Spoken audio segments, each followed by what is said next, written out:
शिवांगी रसोई से पसीना पोंछते हुए निकली ही थी कि उसे बगल वाले कमरे से फुसफुसाने की आवाज़ आई। शिवांगी ने कमरे में झाँका तो देखा कि सास सविता जी अपनी बेटी से धीमी आवाज़ में फ़ोन पर बात कर रही थी।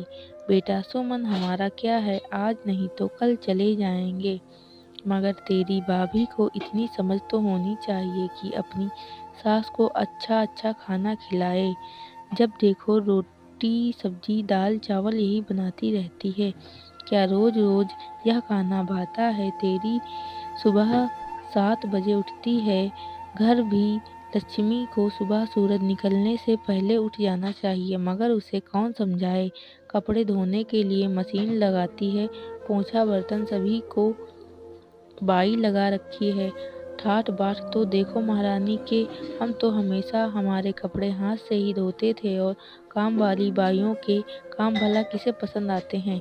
शिवांगी ने सब कुछ सुना और अपने कमरे में आकर बैठ गई। उसकी आंखों से आंसू थे और वह अतीत में खो गई थी।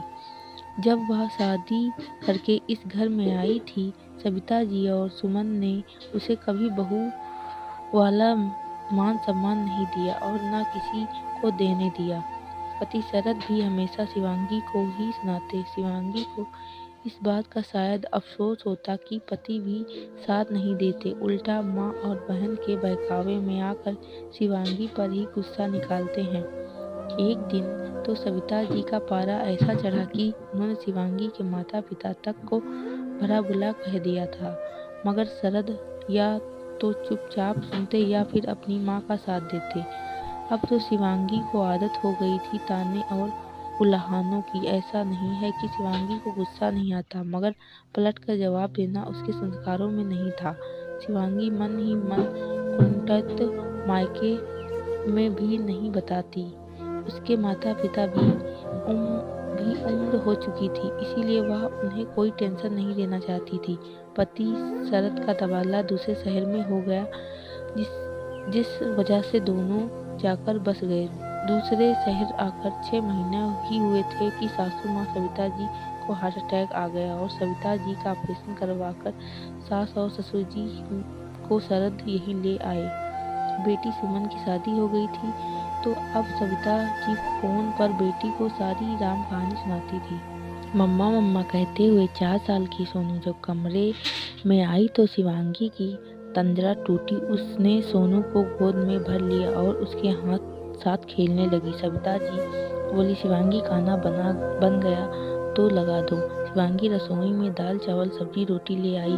उतने में शरद भी आकर डाइनिंग टेबल पर बैठ गए। शरद को देखते ही सविता जी बोली, मुझे तो आजकल खाने में कोई स्वाद ही नहीं लगता। यह बीमारों वाला खाना रोज रोज खाया नहीं जाता।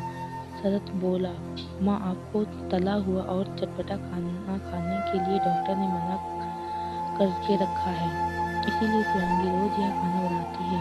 पकौड़े समोसे यह सब हम भी नहीं खा रहे हैं, बल्कि आपको तो यह सोचना चाहिए कि मेरी वजह से घर में तला खाना बन ही नहीं रहा है और कोई नहीं खा रहा है। सविता जी बेटे का जवाब सुनकर चुपचाप बैठ गई।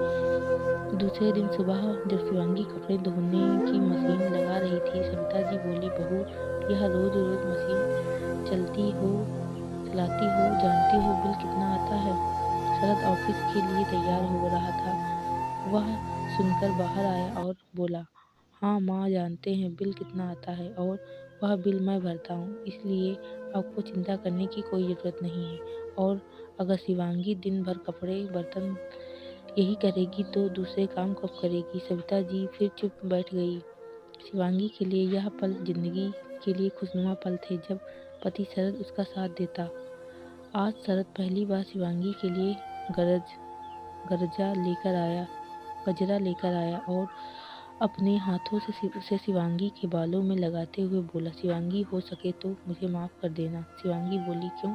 शरद बोला, एक रोज़ जब मैं अपने कमरे में ऑफिस का काम कर रहा था, मुझे बगल वाले कमरे से माँ की आवाज़ सुनाई दी। वह सुमन को तुम्हारे खिलाफ बातें बता रही थी, और मैं जब कमरे से बाहर आया तो मैंने तुम्हें यह सब सुनते हुए देखा। तुम अपने कमरे में आकर रो रही थी। तब मुझे पहली बार सब समझ आया कि अब तक मैंने जाने अनजाने में कितनी बार तुम्हारा दिल दुखाया होगा। शिवांगी बोली, आप सब समझ गए और आपने मेरा साथ दिया। यह मेरी ज़िंदगी के सबसे खुशनसीब पल हैं। मैं इन्हें कभी नहीं भूलूंगी। Thanks for watching. Subscribe my channel. Thank